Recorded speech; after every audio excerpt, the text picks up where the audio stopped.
तो देखो हमें क्वेश्चन ले रहा है 14.18 एक्सरसाइज का। हमें दिया गया है ए की फ्रीक्वेंसी 324 हर्ट्ज है, बी की फ्रीक्वेंसी नहीं दी गई है, लेकिन बीट फ्रीक्वेंसी दी गई है 6 हर्ट्ज। हमने अभी देखा था जो बीट फ्रीक्वेंसी होती है वो होती है f1 माइनस f2, तो ये 6 दिया गया है और f1 हमें दिया गया है 324।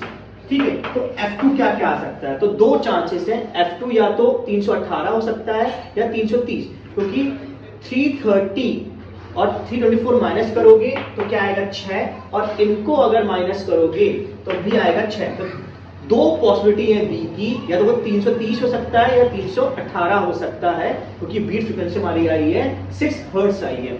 अब इनमें से क्या होगा? तो दूसरा हिंट क्या दिया है? बोल रहा है टेंशन कम हो गया है। हम जानते हैं टेंशन और वेलोसिटी का संबंध होता है, अगर टेंशन कम तो वेलोसिटी कम, और वेलोसिटी और फ्रीक्वेंसी का संबंध होता है, अगर वेलोसिटी कम तो फ्रीक्वेंसी कम।